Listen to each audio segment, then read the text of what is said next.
Менің бір елім, жатыр алып жарты дүние әлемім. Бұл даланы анам жаспен суарған, бұл далаға жылап келіп қуанған деп Қасым Аманжолов ағамыз жырлағандай, кең байтақ жерімізде қазақ халқының басынан не өтпеді десеңізші. Талай қиындықты бастан кешірсе де, ешқашан мойымай күресе білді. Азаттық таңы туатынына кәміл сеніп, үміттерін үзбеді.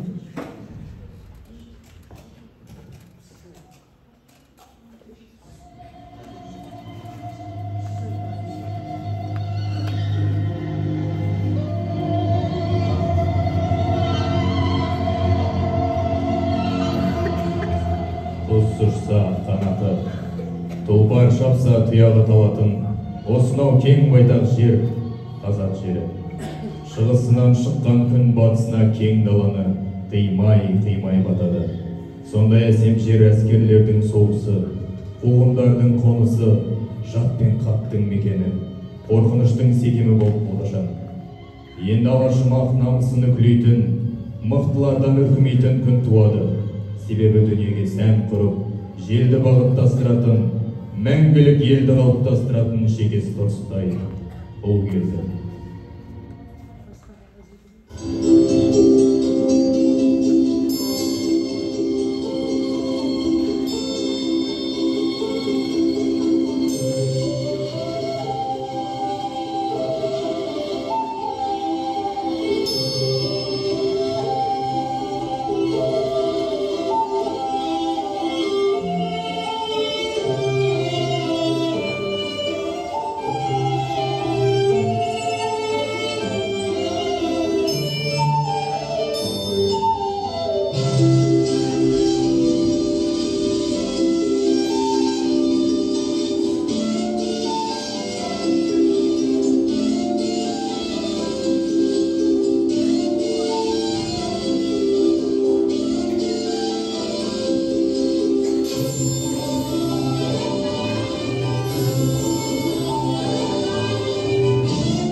Түнектеп жатқан түнді емес, тілекпен атқан күнді көрем.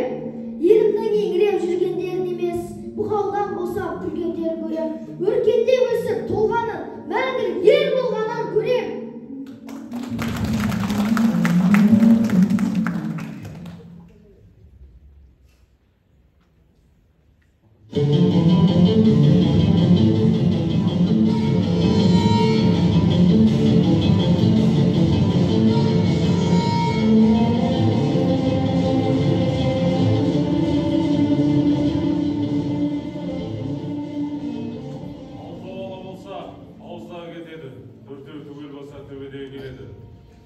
Бірлігі кеткен ел жаман, егесіп өткен ер жаман. Еліміздің керегесі кең, шаңырағы шайқалмай биік болсын десек, ауыз біршілікте болуымыз қажет. Төрімізден құт береке қашпасын деп, жеріміздің шетін жау баспасын деп, туырлыққа туылып, қыннан қылыш суырып, көк найзаның ұшына күдері күн таққан елміз.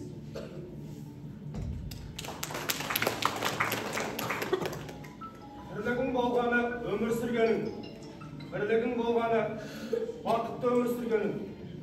Ынтымақсыз елді ұрын адам билейді, ынтымақты елді ұлы адам билейді. Баршамыз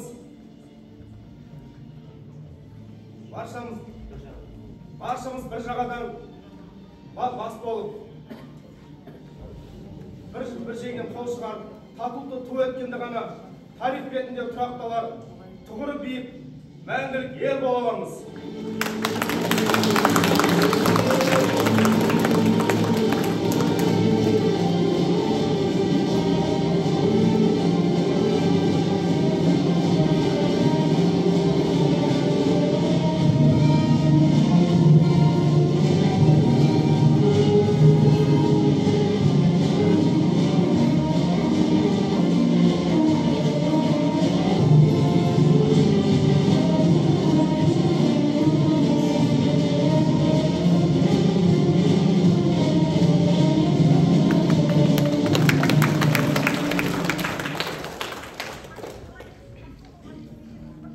Уа ағайын, тарыдай шашылған халқым бірікті.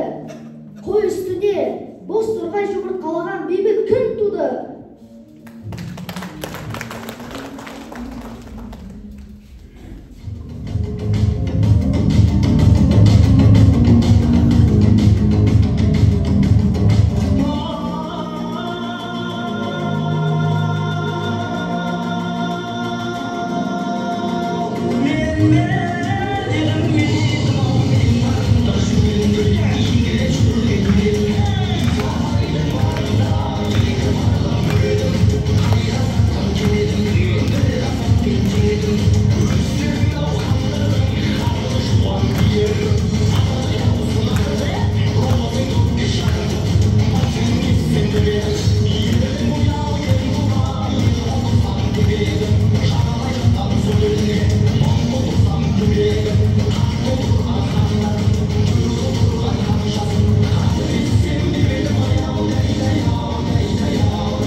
Мынау қазақтың кең байтақ даласында не ұшқан құс, не жүгірген ай, не жыбырлаған жәндік суық. Тіптен қаңғы бас ит те қалмаған. Мынау көрші ауылдағы бес үй қаңғы бас иттерді сойып жеп, жаман ауру жұқтырыпты. Індет елге тарамасын деп, барлығын бірдей үйімен бір өртеп жетті. Мына дәулет ата жұрттан айыратын болды. Балалардың болашақ үшін не қырғызға, не өзбекке алып кетуіміз керек. Адамгершілік қасиеттеріміз ең асыл қазынамыз.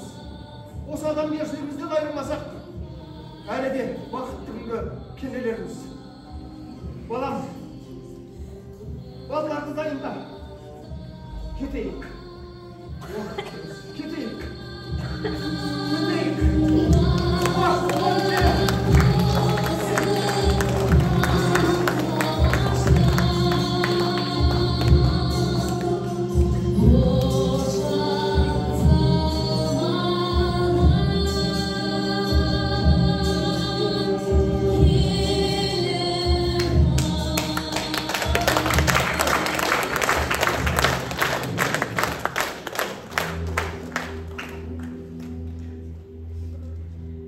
Қазақтың басына төнген бұл қара бұлтты сейілтудің бір жолы.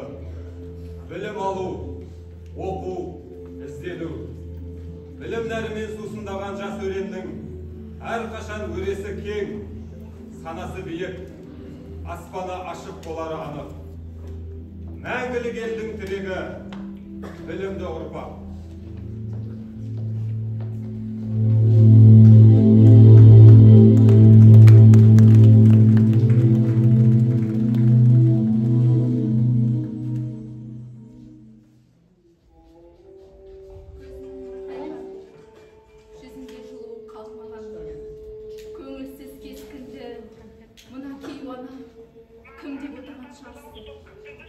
Мен абақтыға айдалып кеткен ұлының артынан қарай-қарай қарашығы суалған бейбақ бейнем.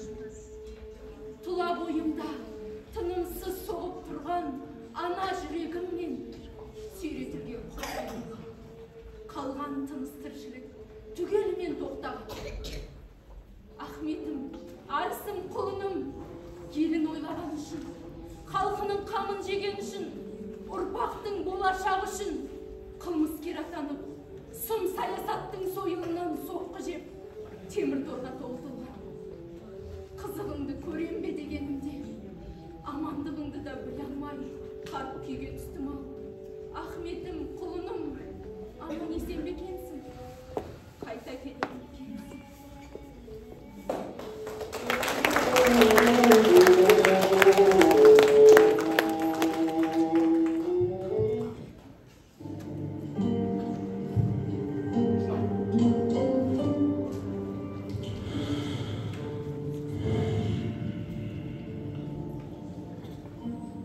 Файзулла досым,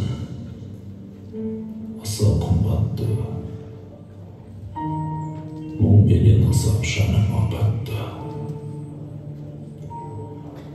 Өтпелі дәуір өкініш жолы, аса өзендей толқына қатты. Өзіңе аян, өмірім, ісім, көрдім ғой бейнет туған ел үшін. Жамылғанды қақшалан ойласам, өзі күн күйіп, өртенеді ішім. Көбеген шақта сақалдың ала, кетті ғой тайып ағамның bağı.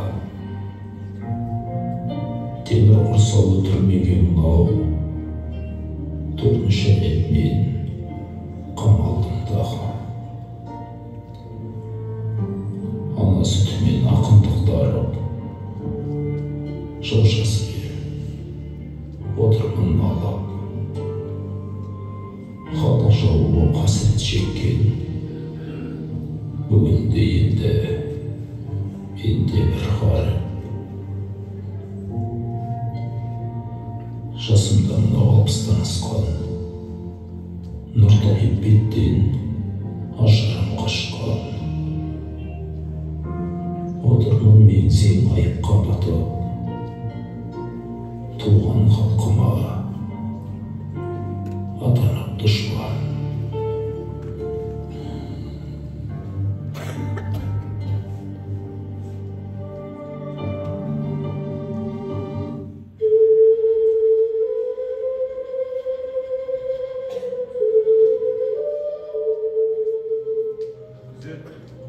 Салынды мені.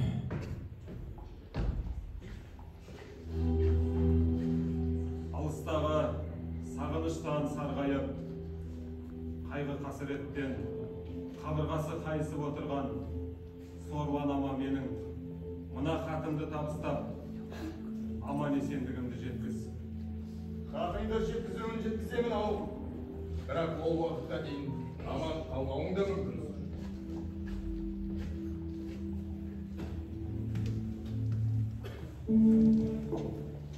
Осылай деп бір қандайлы азап басыма менің төндірді тозақ. Дедім мен оған, білгеніңді істе, сендерге енді бола алман масақ.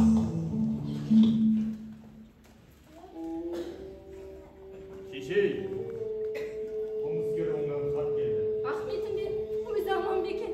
Мен кеткенде аман болған. Одан кейін не болғанын кім біліпті?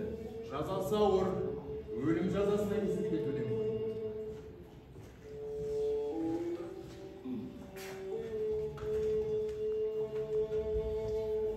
Қарағым, дұға көйіп қамқор анам, арнап хат жазайын деп алдым қалам. Сен онда, мені мұнда аман сақтап, көруге жазға еді хат тағалам. Бара алмай, өтірікші болып әбден, Семейдің түрмесінде отыр бала. Мал ұрлап, кісі өлтірудің айыбы жоқ, өкімет, өр зорлыққа не бар шара. Үмітсіз шайтан болсын деген сөз бар, жолдар көп жәннатқа да тарам-тарам. Оқ түйіп, он ішімде ой түсіріп, бітпеген жүрегімде бар бір жара. Алданып тамағыма оны ұмытсам, болғандай жегенімнің бәрі харам. Адамнан туып, адам ісін етпей, ұялмай, не бетіммен көрге барам. Көп айтпай, қысқасынан сездіретін, балаңның мінезі бар сөзге сара. Кетерде суға құлап, отқа түсіп, қайғы жеп, менің үшін болма алаң. Отырмын абақтының бөлмесінде, бұйрықсыз көз жетеді өлмесіме. Есіктің құлтымықты күзетші кеп, ажалдан басқа ешкім келмесіне. Қоршаулы айналасы биік қорған, берік қып салған темір терезесіне. Қалайша мұны көріп көңіл сенбес, аттанып жау келсе де бермесіне. Қаламда лауху махфуз ұмытқан ба, жазбапты бұл орынды көрмесіме. Қаңбақпен салмағың тең бұл бір заман, ылар жоқ жел айдаса ермесіне. Тайбалған талай жорға талай тұлпар, тағдырдың кез болып тұр кермесіне. Соларда жаным, тәнім ардақты емес, орынсыз күйзелейін мен несіне.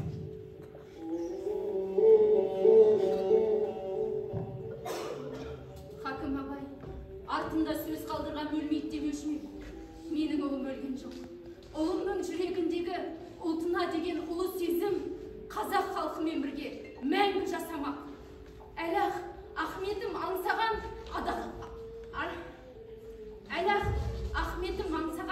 азаттықтың ақтан атар. Әлақ Ахметім армандаған өресі кең өскелең ұрпақ өсіп өнер.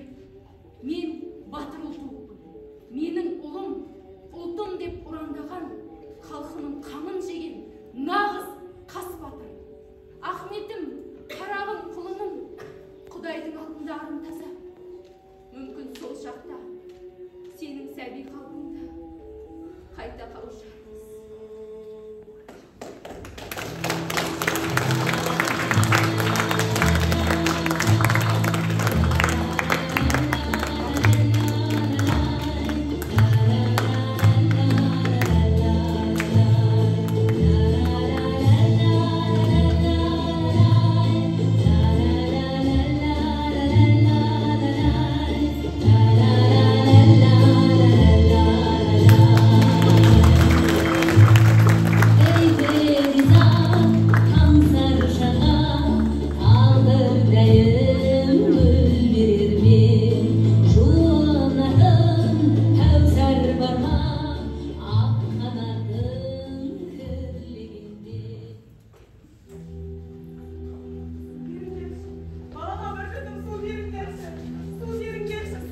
кесіп, заңға қарсы шығып жатсың. Мынаның өзіне қалаңда. Қылмыскер емеспін. Сен халық жауының әйелісің. Демек, қылмысқа сенің де қатысың бар. Мен Ақмола облысы Алжир лагері НКВД капитаны Головановпын. Сендер халық жауының әйелдері Алжир лагерінде қамауда боласыңдар. Мен Сәкен Сейфуллиннің әйелімін. Ол халық жауы емес. Халқының қамын ойлаған қайраткер. Мына менің қылмысым Сәкенді сүйгенім. Ал Сәкеннің қылмысы өз елін сүйгені. Адалдық асыл қасиетпен бұл тымақтан да өтерміз. Адалдығымызбен бәрін де жеңерміз. Әкетіңдер мыналарды.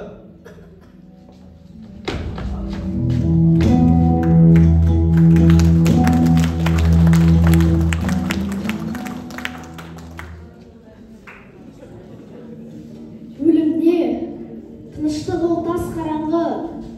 Кәріден бұрын кейде жасталады. Тек қана қаһарманға қара жердің ұлы өмір мәңгі өлмес басталады. Внимание! Говорит Москва. Передаем важное правительственное сообщение. Граждане и гражданки Советского Союза, сегодня в 4 часа утра без всякого объявления войны германские вооруженные силы атаковали границы Советского Союза. Началась Великая Отечественная война советского народа против немецко-фашистских захватчиков. Наше дело правое, враг будет разбит, победа будет за нами.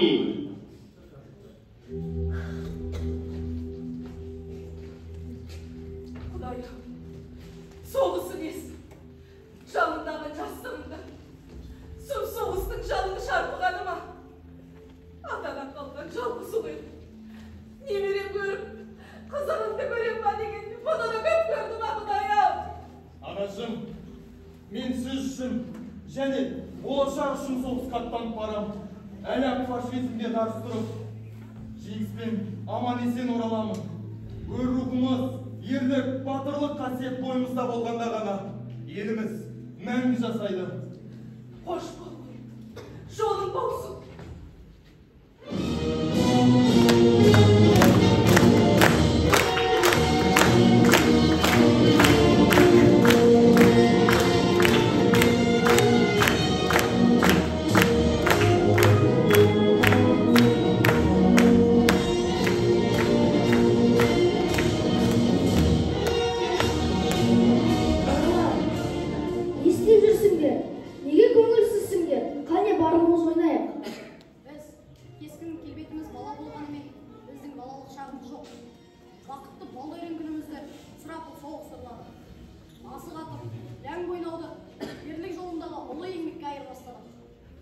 Майдандағы әке ағаларымыздың керегі жарағы, ауылдағы қымқор тірлік, тылдың еңбегі, біздің мойнымызда еңбек бәрін жеңеміз. Болашақ үшін алда адал еңбегімізбен бұл күннен де өтіп, жеңіске жетеміз.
сызған еді. Қабағында қарттаудың сыз бар еді, қабағында ақтаудың мұз бар еді. Желтоқсанның желеді, ызғар еді. Дүниеліктің түте алмай тұнған шаңын, нен аңсадым білмеймін, кімді аңсадым. Мұз тұмсығын тығады кейде миға, мұз үстінде дірдіктеп жүрген шағым. Жүректе тұр құлаққа сіңген сарым, білекте тұр дұшпаннан сынған сағым. Арттан топан қуалап алдан жалын, жал өртеніп жатқан шақ арландарым. Сонда есіме алып Аллам барын, бөріше ұлып есімде жалбарғаным. Бәлеменен бәтерден сақта, сақта, қайғыменен қатерден сақта, сақта. Туыны тақ, туы хақ тұяғыңды тастай көрме туған ел болашаққа. Бұл өмірді қайтадан дәл осылай сүрермін. Қазақ болсам қасіретімді біледі. Мен алаңға шығып кеттім сол күні. Отаршылы азабынан жүдеген. Елін сүю ерлер үшін жаман ба? Кім ойлаған сүрерден аранға? Қыз да тұрды, кірпік қақпай қасқай. Желтоқсанда Алматыда алам. Тірлігімнің кетуіңі кетілген, ұрып соғып алып жатты шетіңнен. Отын алмақ көзіндегі ұрпақтың, Махамбеттің жырын оқып жетілген. Қал елім қазағым, жасқа толып жанарым, үрей билеп есірген сұлап жатыр алаңым.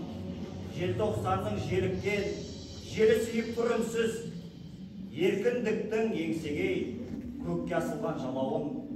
Шашын жұлып жылайды, бір елестің сұлбасы, азаттығымды аңсаған көк бөрінің тұлғасы.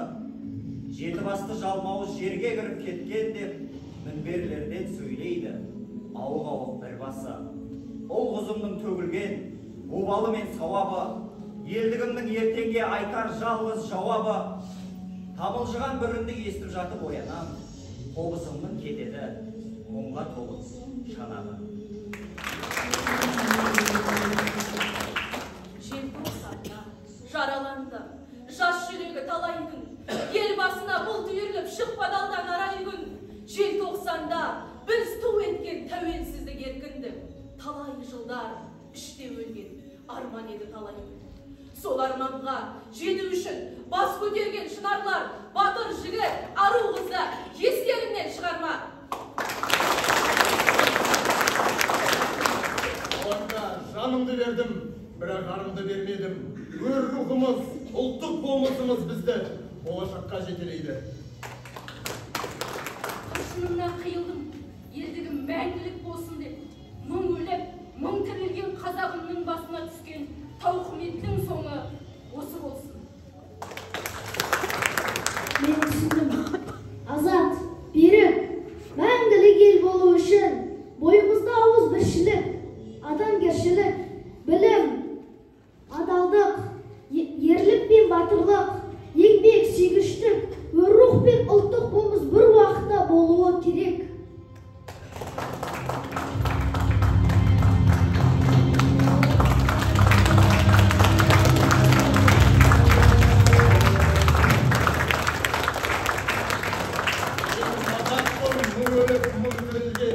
Жүргегімде таныстым мың тіліммен, жылағанда жүрегім күн тұтылып, қуанғанда күлкімнен түн түрілген.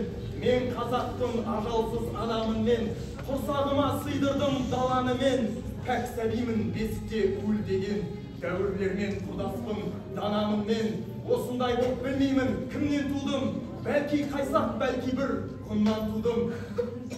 Деп шатықты біреулер күннен тудым, жоқ сірә. Мен қарақу күннен тудым, руым көп солардың аттарындай, мінезім бар таулардың қатпарындай, ән жырым бар бабалар хаттарындай, әжімім бар бейнеттің таптарындай. Мен қазақпын, биікпін, байтақ елмін, қайта тудым өмірге, қайта келдім. Мен мыңда бір тірілдім, мәңгі өлмеске, айта бергім келеді, айта бергім.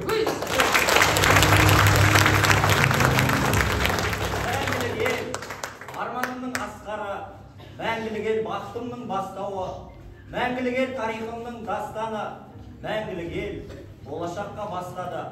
Мәңгілік ел менің әппақ мұратым, болашаққа нұрын шашып тұратын мәңгілік ел, нұрлы жолы қазақтың мойындатар бар әлемге қуатын.